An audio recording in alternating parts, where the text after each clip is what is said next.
Okay. ServiceNow administration, a demonstration of some tasks for a project that includes user administration, configuring the instance, table administration, self-service configuration, platform analytics, UI policy and business rules, and security center.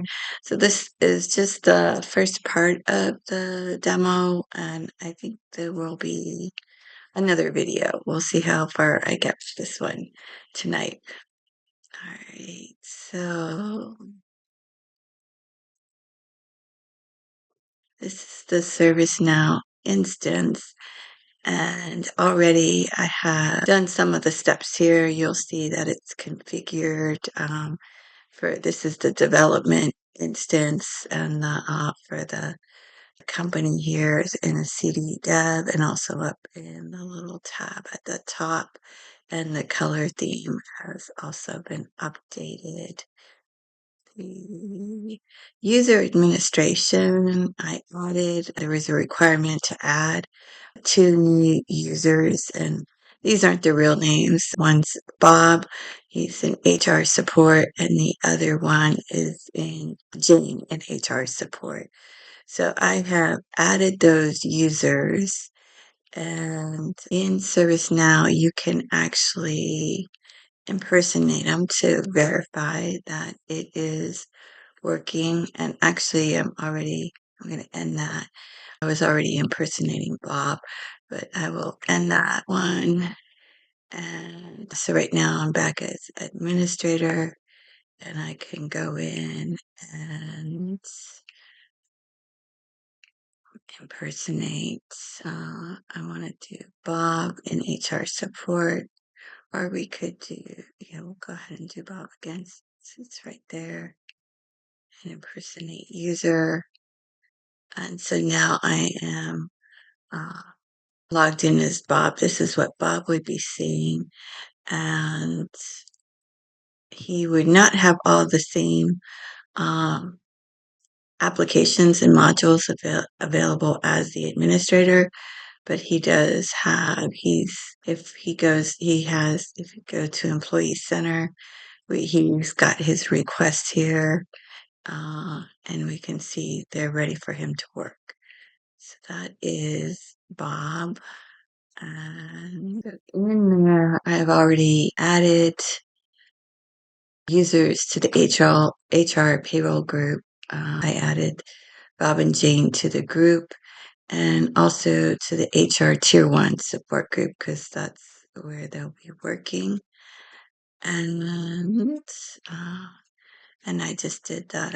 You can also, there's an HR admin role to also give to them so that they could add them to the HR admin group.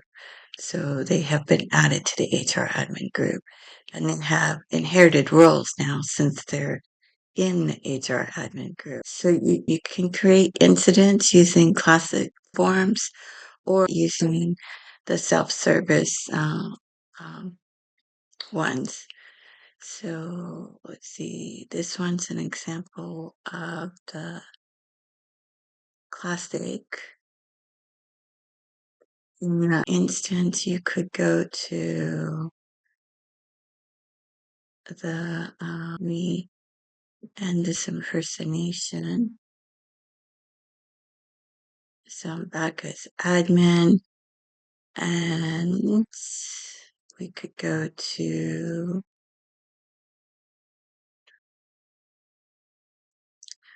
so the self-service is one way to get to create an incident, self-service incidents. And there's 2 there. If we wanted to create a new one, it brings up the form, and this is what the form looks like for the administrator. Now, if I just, we'll just do testing there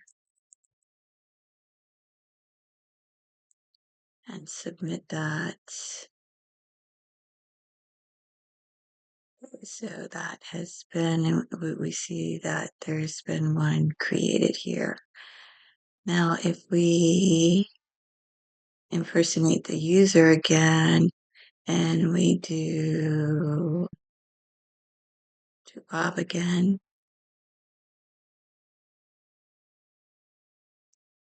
Okay, and so we could do incidents, self-service incidents. That one did not come. Oh, we've got new, there's none there. So, and so this is the view he has. This is bringing up the service catalog. I've already created a record producer where they can create an incident this way. It's a little bit easier for employees to do. So we could give it whatever we want to, and testing, and submit. So this is Bob's. He's created this incident here, and now I will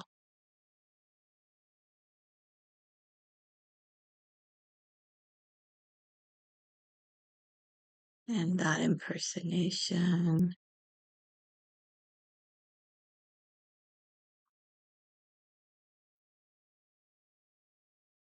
Now we will impersonate another user, Beth. When we impersonate her, this dashboard comes up. It's still loading. And then we see this when she logs in, this is what she's going to see. Her work and her team's work. She can see what's going on and what she has to work on, what the team has to work on. The incidents assigned to her, the service level agreements, and unassigned incidents, and then any catalog tasks, which none right now. So if we click on this, we can see what these are in a little bit more detail. Issue with email, wireless access, and then maybe she's going to work on this one.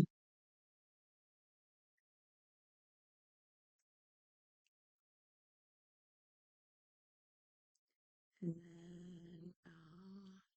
then, and so here, there's some more information.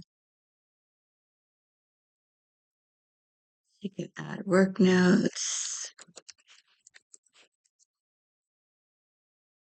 post them. And if she wanted, she could resolve it. That's been updated. And this is the resolution SLA breach. So something's going on there that they need to look into.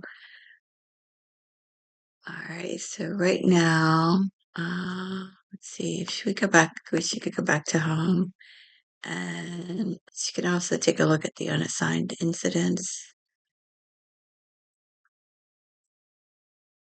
And then let's see. So for now, we just kind of explored a little bit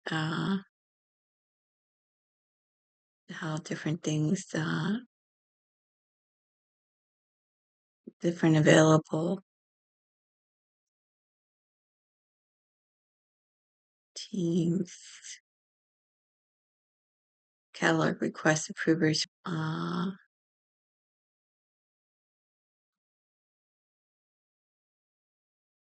on-call schedule,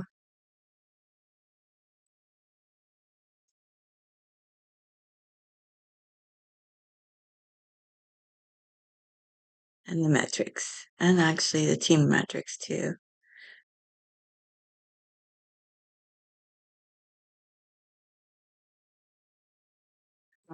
So now I will just end that impersonation.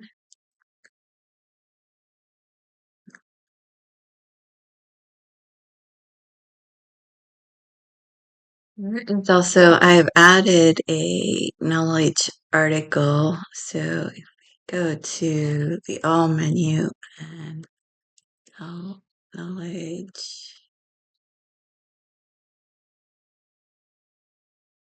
there is.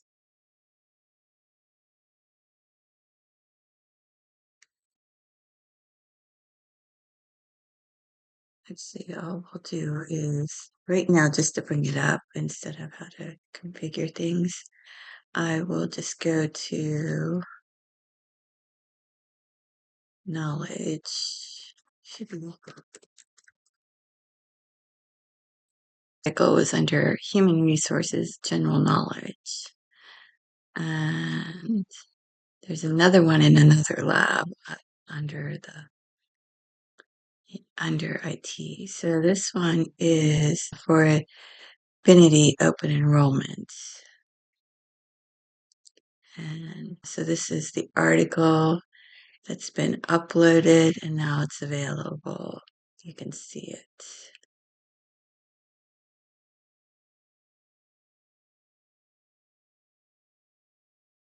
One more for tonight is platform analytics.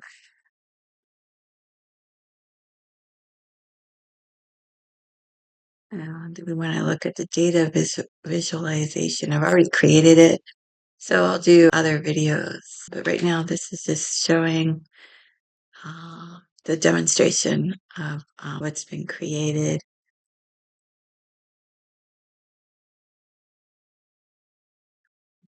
To the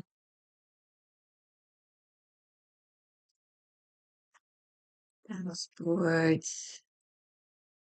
So it's already been added.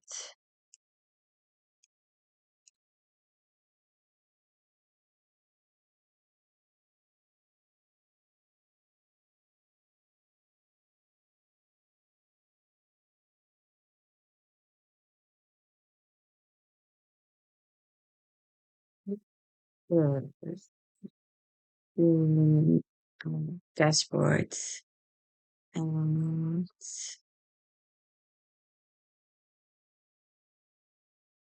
just took a minute to come up here.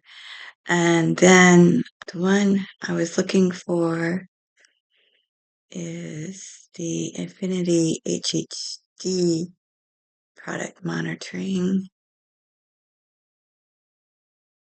And here it is. So this has the it's been cut by pilot, category, or subcategory. And if you hover on it, that's firmware, that's empty, that is hardware, that is inquiry help, and pilot this is true and this is false. So that is the new, this is what was being added, the Infinity HHD product monitoring, and the users that were needed, and some other things that I will show in the next video. So thank you and have a good night.